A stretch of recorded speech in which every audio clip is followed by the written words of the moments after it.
Shale gas has been great, from hydraulic fracking. When I was in the Senate, Dow Chemical said they weren't going to invest in the U.S. anymore because they thought we're running out of natural gas.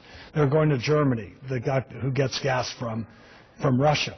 This year alone, because of the increase in the supply of natural gas from shale, the Dow Chemical has announced $5.5 billion of investment in the United States because they foresee us having an affordable, reliable supply of natural gas, which is a feedstock that's so important for chemicals, fertilizers, plastics, tires, and so forth. So that's how energy helps create jobs in our country. And on top of it all, food costs are affected by it. At restaurants, if you have high fuel costs, they have to pay fuel surcharges. And a lot of restaurants have shut down because of the high cost of gasoline, that people don't go out to eat as much, and plus the food prices go up as well. So energy's our economy. I do want to get to some of our viewer questions. They've been emailing us.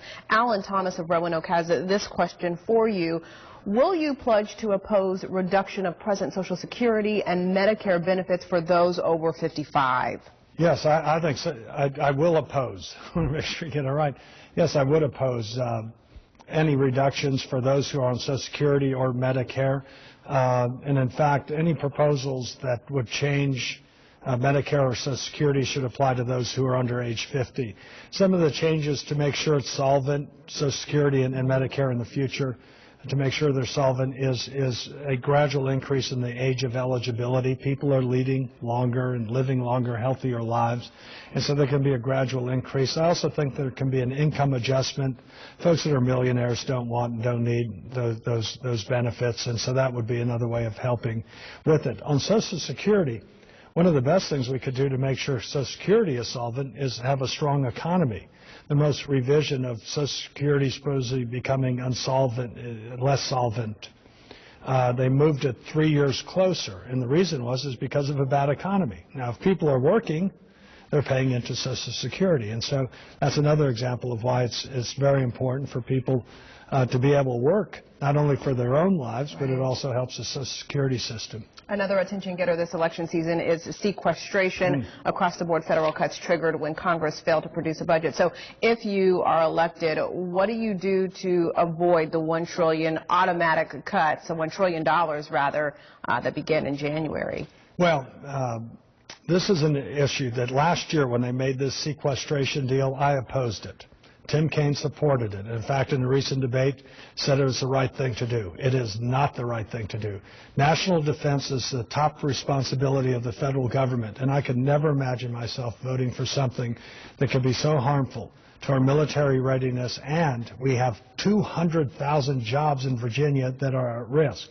Now, what has happened subsequent to the failure of this super committee is that the House of Representatives in May of this year passed a measure to avert those cuts from national defense and have the cuts elsewhere.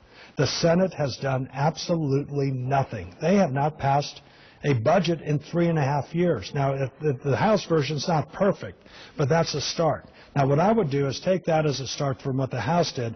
I would tweak it. And there needs to be cuts, but there also needs to be a balance and growth. Again, energy is a way of getting revenues into the federal government. It's a national security issue to some extent, of course, since we're sometimes vulnerable to hostile nations, and it's a way of getting revenues in. And so that's what I would do, is I'd make the cuts elsewhere and look at ways of getting revenues in. And energy is, our American energy resources is one of those really positive ways of getting revenue in. And so what you need is leadership in Washington. And my opponent obviously would continue with Harry Reid and these do-nothing approaches in the U.S. Senate. As far as I'm concerned, the members of Congress ought not to be paid right now. Their pay ought to be withheld. They haven't passed a budget in 3.5 years. They don't pass appropriations bills. They pass these continuing resolutions. We need to get back to basics and make decisions. And that's what people expect out of representatives and leaders, not to slough off decisions to super committees. Make the decisions, and I think leadership setting priorities and getting others to work together to get those goals accomplished. Here's another question emailed in from a WDBJ7 viewer. Tucker from Roanoke asked, why is it that all that seems to go on in Washington is the blame game? How will you get things done and quit blaming the other side of the aisle? Oh, Tucker, great question. I'm going to work with people in both parties, wherever they're from. My main goal is let's get everyone united in a mission of saying to the world that America is open for business again. And if you can get people agreeing on that mission, then the tax policies, for example, I was talking about 20%. If somebody's got an idea and we can hammer it out and they want it to be 22.732%, fine. Let's get it done. Let's create more jobs, get this country more competitive.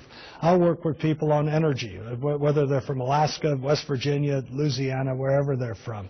You have to find folks on the other side of the aisle that agree with you on a specific issue, and that's what I did previously as governor and in the U.S. Senate, working with folks on the other side of the aisle on keeping taxes off Internet access, the nanotechnology initiative, expanding broadband, as well as health screenings of infant babies, in that case with then Senator Hillary Clinton. So I'm going to Washington to work for you, to be your voice and your action, and so do I.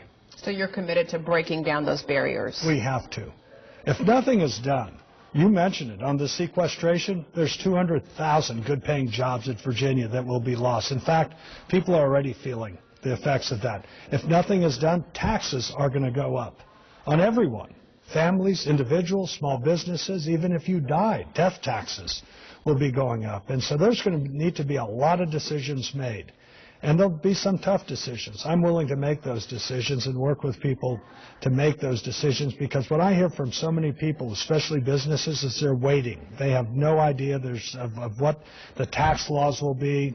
Obamacare in itself is a real impediment to small businesses hiring. It's also a shame for seniors who are not going to get access to doctors who will take Medicare patients. But there's so many things that cause this uncertainty, and so business leaders are managing to a worst-case scenario. And if you're looking at things in a worst-case scenario, you're not investing and you're not hiring. So decisions need to be made, and I hope to be representing the voices and values of the people of Virginia with ideas that we're running on to motivate and inspire people. You just brought up Obamacare. You say you want to be the 51st vote to repeal it. What is your plan for health care? Thank you. I do want to be the deciding vote to repeal it. And this is another big difference with Tim. Tim has said that Obamacare would be, quote, great for Democrats. I want to be the deciding vote to repeal Obamacare. Here's what we need to do. I do like the provision that ought to be reinstated where children up to age 26 should be able to stay on their parents' policy. The job market is so bad for young people right now, that makes sense. I also am for what are called health savings accounts. These are portable, affordable, personal insurance that you can take from job to job, not then have to worry about pre-existing conditions not being covered. Our family is using health savings accounts, and unlike Congress that imposes this health care tax law on all of us and exempt themselves or their favored interests, that would help. The other thing, for small businesses ought to be able to band together across state lines and get more competition and more choice. I'm sorry we don't have more time. We are almost out of time. In about 30 seconds, could you tell the voters why they should elect you? Well, I want to be your voice in Washington. You know my record, what we were able to accomplish together while I was governor and creating more jobs in a safer, more prosperous Virginia. I did that in the Senate as well. I've learned a lot from the last election. It's a humbling experience, but I'm resolved to work for you again to make sure America is a place where people work hard and reap the rewards of their efforts, and that this is a land of opportunity for all to catch their dreams. All right. Governor, we appreciate you talking to us this morning and giving our WDBJ 7 viewers just some more insight on your policies and where you come from. We want to remind you that you can watch all of the candidate interviews